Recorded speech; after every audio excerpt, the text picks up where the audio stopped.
이루려 하심이니 이르시되 보라 처녀가 잉태하여 아들을 낳을 것이요 그의 이름은 임마누엘이라 하리라 하셨으니 이를 번역한즉 하나님이 우리와 함께 계시다 함이라. 아멘.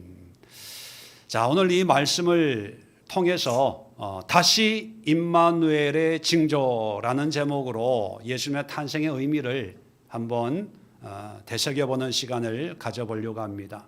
그래서 오늘 설교를 이해하려면 지난주 설교를 충분히 이해를 해야 연결이 됩니다. 왜냐하면 예수님이 오시기 700년 전에 이사야를 통해서 임마누엘의 징조를 이미 말씀하셨거든요. 근데 그 700년 뒤에 다시 예수님의 탄생에 다시 임마누엘을 의미하면서 20여 절에 있는 것처럼 이 모든 일이 된 것은 주께서 선지자로 하신 말씀을 이루려 하심이라. 선지자가 누굽니까? 이사야죠. 이사야의 그 임마누엘의 의미를 실현시키고 성취하는 것이 예수님이라는 거예요. 그래서 이 두 임마누엘은 뗄래야 뗄 수 없는 연관성이 있다는 것입니다. 자, 그러면 지난주 설교를 안 들으신 분들은 집에 가서 지난주 설교를 한번 들으시고요. 지난주에 아하스 왕이라고 하는 아주 악한 왕이 다스리고 있던 그 상황은 정치적으로, 군사적으로, 외교적으로 또 신앙적으로 아주 어렵고 힘든 위기 상황이다. 그렇게 말씀을 드렸습니다. 자, 특별히 신앙적으로 하나님을 믿질 않아요. 그랬을 때 하나님은 심판하실 텐데, 근데 의외로 이사야 선지자를 통해서 내가 너를 지켜줄게. 걱정하지 마. 비록 아람과 북이스라엘이 너를 위협한다고 해도 연기 나는 두 부직갱이 그루터기에 지나지 않아. 걱정하지 마. 그렇게 하나님의 구원의 은혜를 말씀을 하셨습니다. 그리고 하나님이 이렇게 지키시고 보호하시고 구원해 주겠다는 말씀에 대한 징조를 구해라 라고 했을 때 어떤 반응이었어요? 나는 안 구하겠습니다. 하나님을 시험하지 않겠습니다. 그렇게 얘기하는데 그 의도는 나 하나님 안 믿어요. 필요 없어요. 귀찮게 하나님의 어떤 그런 은혜를 구하고 그래요. 내 생각대로, 내 방식대로 아수르를 의지하고 내 힘으로 이 문제를 극복해 나가면 되는 거지요. 이렇게 했어요. 자, 그랬을 때 하나님이 직접 징조를 친히 보여주신 게 임마누엘입니다. 자, 그런데 잘 기억해 보세요. 임마누엘의 징조를 보여주는데 처녀가 아이를 낳는데 그 이름이 임마누엘이다 라고 했을 때 그 처녀가 누군지 언급 있습니까? 없어요. 어디에서 태어나는지 언급 있어요? 없어요. 누구 가정, 누구 가문인지 예언이 되어 있습니까? 없어요. 그럼 이사야의 임마누엘에서 가장 중요한 내용은 뭡니까? 뭐가 중요한 거예요? 네, 하나님이 함께 하는데 그보다 더 중요한 게 있어요. 임마누엘의 의미가 하나님이 우리와 함께 한다는 거고, 임마누엘의 징조에서 중요한 건 뭐냐면 시기입니다. 시기. 어떤 시기? 이 아이가 악을 버리고 선을 택할 줄 알 때, 이게 중요한 거예요. 다시 우리 식으로 표현하면 철들 때쯤, 그 철들 때쯤 나타날 징조들을 얘기합니다. 지금 상황은 어려운 상황인데 하나님은 뭐라 그래요? 아니야, 어렵지 않아. 치즈와 꿀을 먹을 거야. 아하스가 생각하는 시대의 분별과 하나님이 인도하실 그 시대의 역사가 다르니까 한번 봐봐. 분별해봐. 또 두 번째 징조를 얘기합니다. 뭡니까? 네가 믿는 아수르가 너를 도와줄 줄 알지? 아니야. 이 아수르가 오는 날은, 아수르 왕이 오는 날은 지금까지 경험해보지 못한 그런 일들이 일어날 거야. 이들이 찔레와 가시 역할을 할 거야. 그렇게 말씀하셨잖아요. 그러니까 잘 분별해봐. 이게 임마누엘의 징조입니다. 하나님이 우리와 함께 하시고 우리 삶에 개입을 해서 내 생각, 내 뜻, 내 계획으로 인생이 인도되는 게 아니고 하나님의 계획, 하나님의 섭리 속에 이루어지는 것, 네가 한번 지켜봐봐. 이게 하나님의 징조예요. 그런데 아하스는요, 그런 징조 안 구하겠대요. 나대로 살겠대요. 그 결과가 뭐였습니까? 아하스는 36살에 이른 나이에 죽었지만 왕들의 묘실에 묻히지를 못했어요. 유다 사람들도 부끄럽고 창피한 그런 왕이거든요. 예루살렘에서 그냥 장사 지내고 말았어요. 그리고 믿었던 아수르가 아람과 북이스라엘을 722년, 기원전 722년에 멸망시키고 그 여세를 몰아가지고 동맹을 맺었던 유다를 쳐들어오는 거예요. 이걸 보면서 임마누엘, 하나님이 우리와 함께 하시는데 그 함께 하신다는 하나님은 종이호라기가 아니고 개념적으로 계시는 분이 아니고 하나님의 주권적인 방법으로 개입하셔서 하나님의 뜻으로 세상을 다스리시는 분이야. 이걸 빨리 분별하고 깨달아야 돼. 그리고 하나님을 믿어야 돼. 이게 이사야가 얘기하는 임마누엘이거든요. 자, 그런데 이 임마누엘의 징조가 700년 뒤에 다시 등장을 합니다. 다시 등장했다는 것은 하나님 입장에서 그 당시 정치, 경제, 사회, 신앙의 상황이 어떤 상황이라고 생각하셨을까요? 좋은 상황일까요? 아니면 아하스 왕 때처럼 개차반 엉망진창인 상황이다라고 판단하셨을까요? 아마 엉망진창이다. 아하스 때나 뭐 별반 다를 게 없어. 아마 그런 생각을 하셨을 거예요. 아하스 때는 그래도 아하스 왕이 한 사람이었으니까 아하스 이 나쁜 놈 했지만 예수님 당시에는 아하스가 너무 많아졌어요. 확대 재생산되다 보니까 이게 안 되겠다라고 생각을 해서 다시 임마누엘의 징조를 두 번째 보여주시는 겁니다. 그 두 번째 임마누엘의 징조는요, 첫 번째하고는 좀 달라요. 첫 번째는 아이에 대해서는 아무 언급이 없었는데 두 번째는 하나님이 급하셨는지 모든 정보를 줘요. 어디에서 태어난다? 베들레헴에. 누구의 아들로? 요셉과 마리아. 누구의 집안으로? 다윗의 집안으로. 모든 정보를 줘요. 그리고 태어났을 때 목자들에게 아기 예수의 탄생을 알려주었고 천사들이 또 동방에 있는 동방 박사들에게도 아기 예수의 탄생을 축하하도록 그렇게 별로 인도하시는 그런 하나님의 특별한 은혜를 통해서 첫 번째는 정보를 안 주셨다가 두 번째는 모든 정보를 주셨어요. 왜 그러셨을까? 물론 하나님만 아시지만 저는 그런 생각을 합니다. 첫 번째 이게 잘 안 됐으니까 두 번째는 누구든지 실수하지 않도록 분명한 증거를 주시고 또 중요한 것은 뭐냐면 첫 번째는요, 어느 집에 태어난 어떤 아기예요. 이사야가 예언한 임마누엘은. 그런데 두 번째 임마누엘은 그 신분이 누굽니까? 하나님이에요. 하나님이 직접 오시는 거예요. 저는 이걸 보면서 하나님이 급하셨구나. 누구 다른 사람을 대신 보내지 않고 선지자를 보내지 않고 하나님이 직접 오시는 걸 보면 단번에 끝내시려고 하는구나. 이게 마지막이라고 생각하시고 직접 하나님이 인간의 몸으로 오셨구나. 우리에게는 성탄이 기쁨과 감사지만 하나님에게는요, 안타까움이 아니었을까? 절박함이 아니었을까?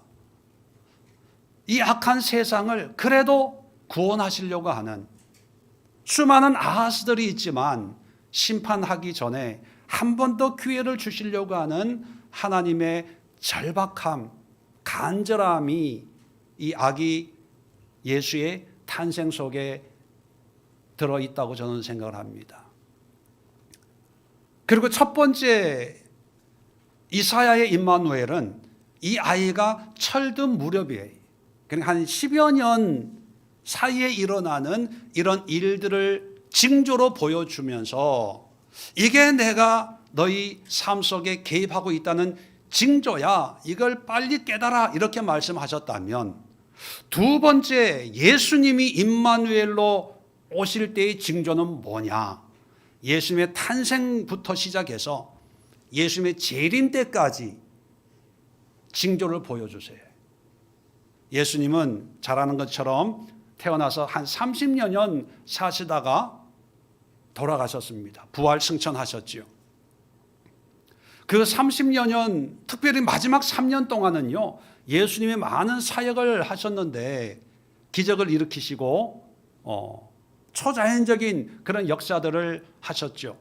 자, 그런데 성경은 기적을 죽은 자를 살리고 물 위를 걷고 풍랑을 잔잔하게 하고 귀신을 쫓아내는 이런 오병이의 기적 뭐 이런 것들을요 기적이라고 표현하지 않고 아주 특별한 단어 하나로 표현합니다. 그게 뭐냐면 표적이에요. 표적. 가나 혼인잔치 첫 번째 표적, 두 번째 표적. 사람들이 표적을 구하나 요나의 표적밖에 보여줄 게 없다.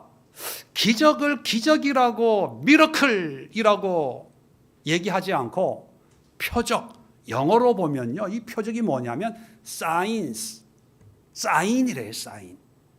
여러분 사인이라면 모양과 모습이 중요한 게 아니고 뭐가 중요합니까? 거기에 담겨져 있는 의미예요. 우리는 오병이의 기적, 죽은 자를 살리는 기적, 질병을 치료하는 기적을 보면 우리는 나도 그런 기적을 경험하고 싶다는 생각을 합니다.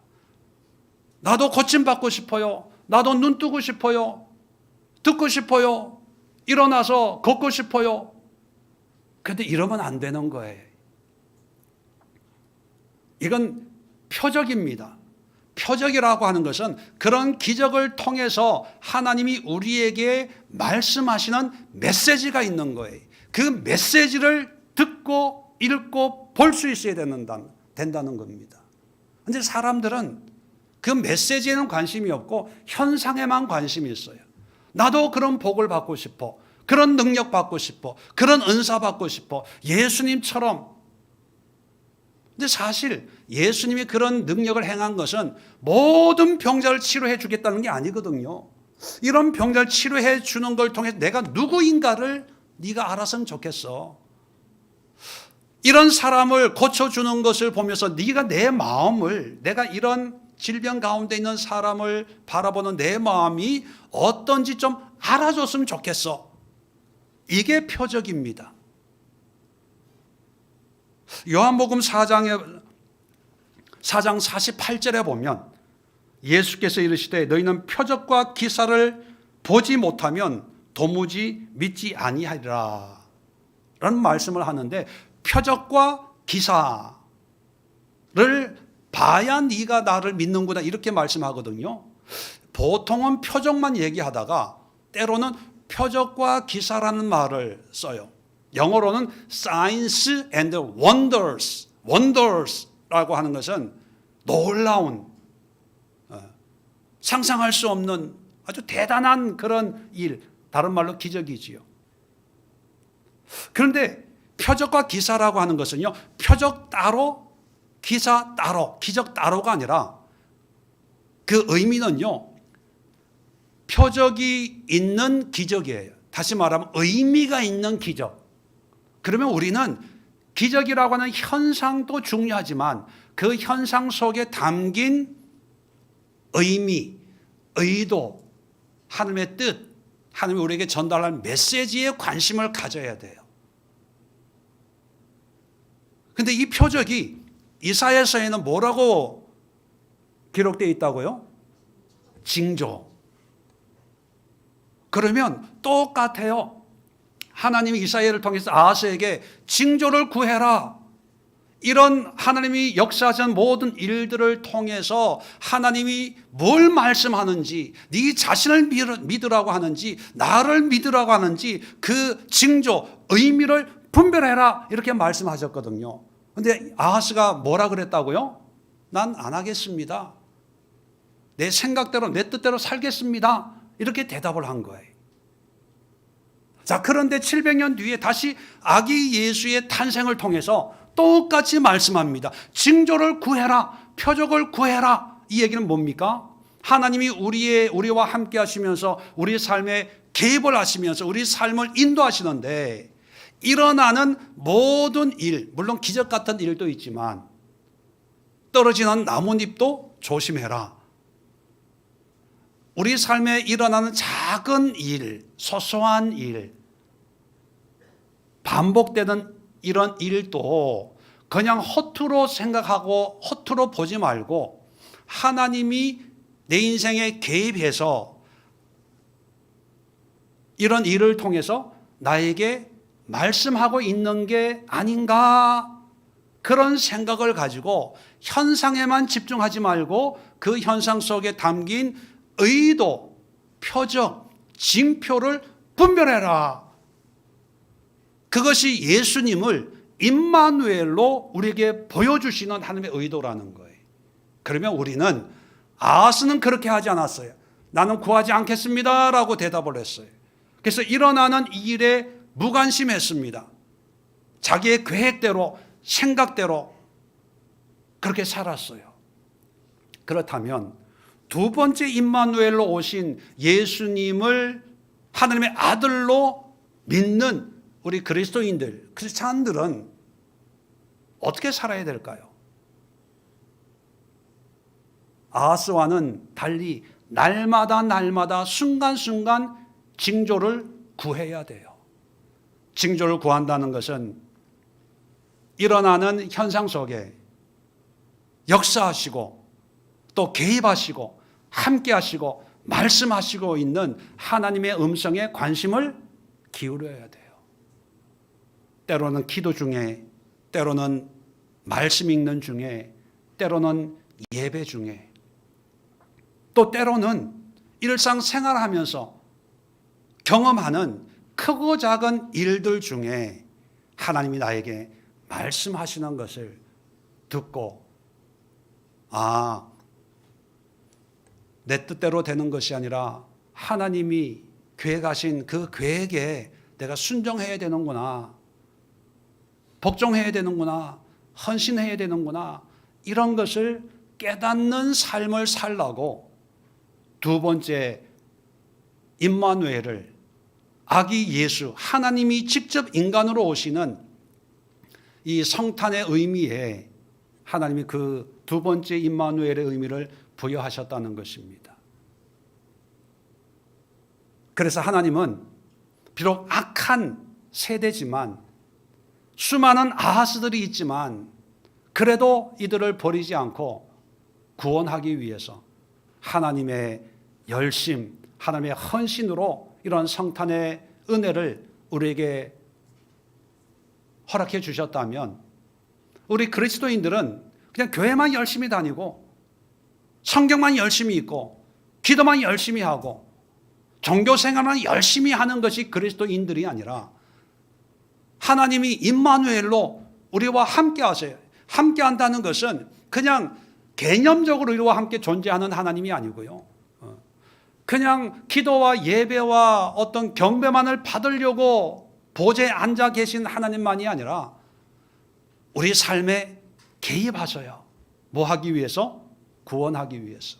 또 뭐 하기 위해서? 심판하기 위해서요. 개입하는데 하나님의 개입은 우리가 생각하는 그런 모양과 모습으로만 개입하는 게 아니라 상상할 수 없는 그런 방법으로 개입을 하세요. 하나님을 제한하지 마십시오. 예배 드릴 때만 하나님이 개입하는 게 아니고요, 기도하는 시간만 하나님께서 개입하는 게 아니고요, 운전할 때도, 밥 먹을 때도, 회사에서 일할 때도, 학교에서 공부할 때도 모든 상황에 개입을 하시기 때문에 우리가 가져야 될 태도는 뭐냐면 분별하는 거예요. 표적을 이해하고 징조를 분별하는, 그것을 언제까지? 이사야의 임마누엘은 철들 때 전후로 아주 짧았어요. 그런데 이 아기 예수가 하나님 본인이시기 때문에 성경을 보면 이 하나님이 갔다가 다시 온대요.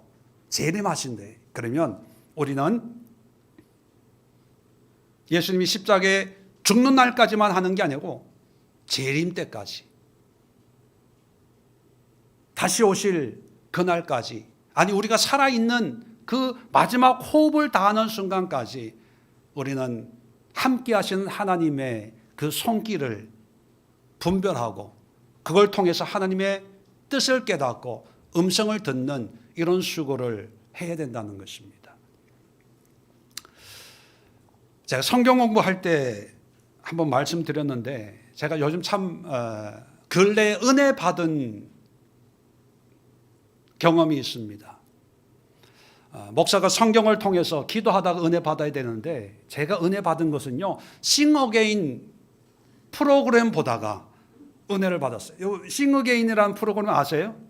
네.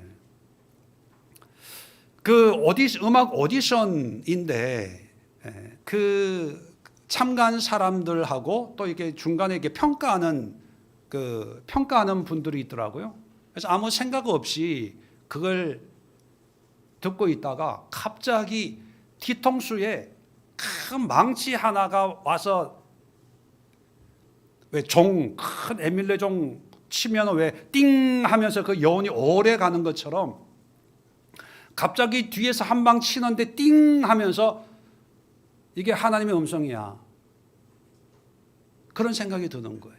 그게 뭐냐 하면, 노래가 뭐 길어봐야 한 3, 4분 됩니까? 그 3, 4분 노래를 위해서 이 참가자들이요, 전심전력 최선을 다하는 거예요.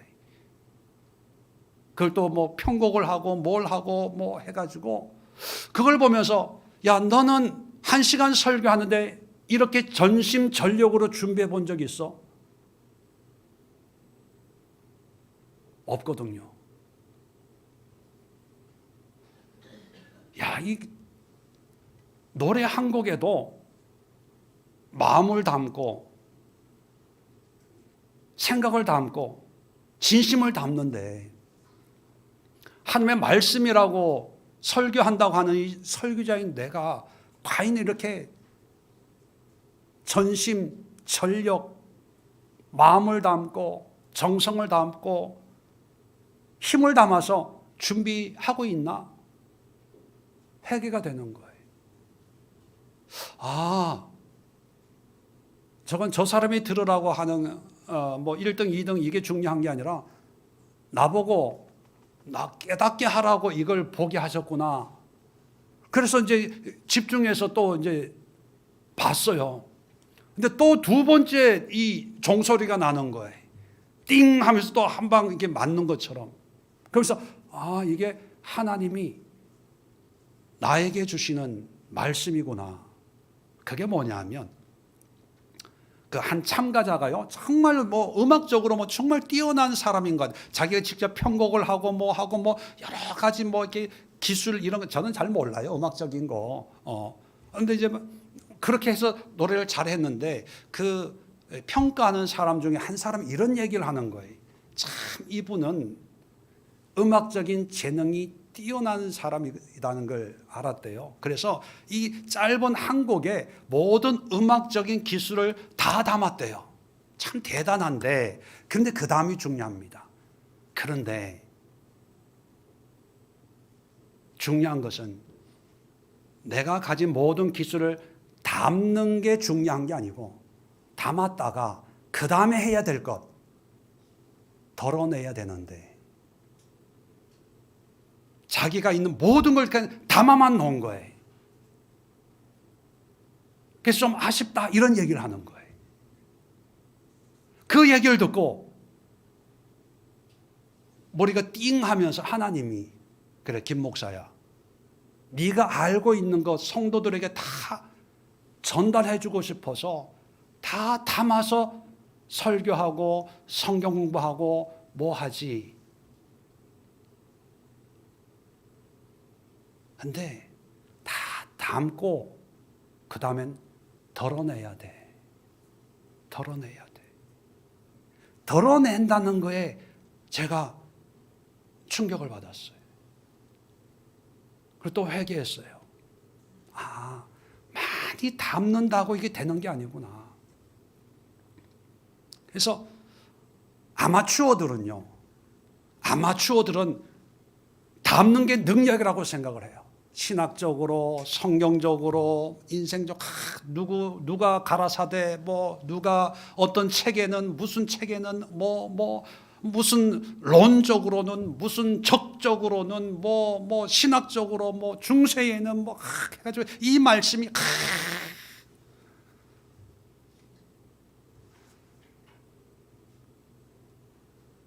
근데 정말 고수들은요, 간단해요. 예수님의 설교를 보더라도 심플해요. 왜? 준비를 안 한 게 아니라 다 준비하고 고수들은요 잘 드러내는 거예요. 빼요. 왜? 뺄 때가 실력이에요. 요즘에 AI 때문에 모든 정보를 담기는 너무 쉬운 세대입니다. 뭐가 있어 하면 쫙 나오는 세대. 근데 실력은 어디냐? 덜어내는 거예요. 덜어낼 때 이게 중요한지 아닌지 이걸 분별하는 그 능력이 실력이거든요. 드러낼 능력이 없으니까 온갖 잣동산을 다 가지고 설교하는 거예요. 그리고 자기 지식을 자랑해요. 영성을 자랑해요. 저도 그 중에 한 사람이었을 거예요. 죄송합니다. 여러분 생각을 복잡하게 만들어서.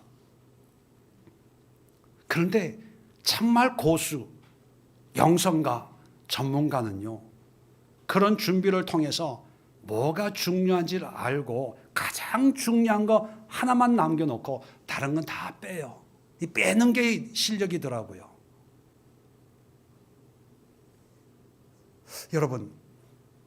여러분 또 일상에서 드라마 보시잖아요. 드라마 보지 말라는 게 아닙니다. 여행 가셔야죠. 일하셔야죠. 친구들 만나야죠. 자, 그런데 친구를 만나고 회식을 하고 여행을 가고 해도 하나님은 임마누엘이죠. 그죠? 우리와 함께 하세요. 함께 하시는 하나님은 늘 우리에게 말씀하시고 깨닫게 하시고 표적을 보여주세요. 그런 표적을 통해서 하나님이 하나님 되심과 하나님이 왕이 되심과 하나님이 주관하심과 하나님이 인도하심을 성령을 통해서 계속 말씀하고 있는데 우리는 무슨 일을 하든지 그런 말씀하시는 하나님 앞에 징조를 구해야 돼요. 표적을 찾아야 돼요. 그리고 그 뜻을 이해하고 깨닫고 하나님의 뜻에 순종하는 삶을 살도록 하기 위해서 하나님이 아기 예수로 이 땅에 오셔서 그 예수님이 공생하면서 계속 말씀하시고 표적을 보여주시고 징조를 보여주면서 나를 믿어라. 내가 너의 목자다. 내가 너의 하나님이다. 내가 죽었다가 부활할 거다. 승천할 거다. 내가 성령을 보내주겠다. 이런 말씀을 하시면서 이제 내가 재림할 때까지 너희는 이 세상을 살면서 이 세상에 있는 하나님이 역사하는 모든 징조를 보면서 세상을 섬기는 삶을 살지 말고 하나님의 친백성의 삶을 살아라 라고 말씀하시는 가장 분명한 징표로 아기 예수가 2000년 전에 베들레헴의 이 땅에 태어났다는 사실을 우리는 기억을 해야 됩니다. 그래서 성탄절에 선물 주고받고 물론 그것도 필요하겠죠. 기쁘고 즐거움으로 성탄을 맞이하는 것도 중요합니다. 그러나 가장 핵심적인 거 임마누엘이라는 걸 잊어서는 안 됩니다. 이 임마누엘에서 제일 중요한 것은 나와 함께하면서 하나님이 날마다 때마다 표적을 징조를 보여주시는데 나는 그것을 해석하고 분별하고 이해하고 순종하고 있는가? 그런 우리의 신앙, 우리의 삶을 한번 되돌아보는 그런 시간을 가지는 것이 성탄을 맞이하는 하나님의 백성들, 또 하나님의 자녀들의 태도, 마음가짐, 또 신앙의 자세가 아닌가 생각을 하면서 날마다 하나님의 손길에 관심을 가지시기를 주님의 이름으로 부탁을 드립니다. 기도하겠습니다. 좋으신 하나님 아버지, 감사합니다. 성탄의 그 의미가 바로 다시 임마누엘의 징조의 성취인 것을 성경은 분명히 말씀해 주고 있습니다. 그래서 요셉도 마리아도 이 징조를 믿고 순종했고, 또 많은 구원받은 성도들과 제자들이 예수님이 보여주시는 그 징조를 통해서 이분이 하나님이시고 지금 나에게 말씀하고 있다는 것을 깨닫고 믿음을 고백하고 제자의 삶을 살았던 것처럼 우리들도 날마다 성령께서 보여주시는 징조와 표적을 깨닫고 우리의 마음과 생각을 하나님의 뜻과 인도하심에 굴복하고 순종하여 하나님의 백성으로, 하나님의 자녀로 살아가는 우리의 삶이 이어지게 하여 주시옵소서. 예수님의 이름으로 기도드리옵나이다. 아멘.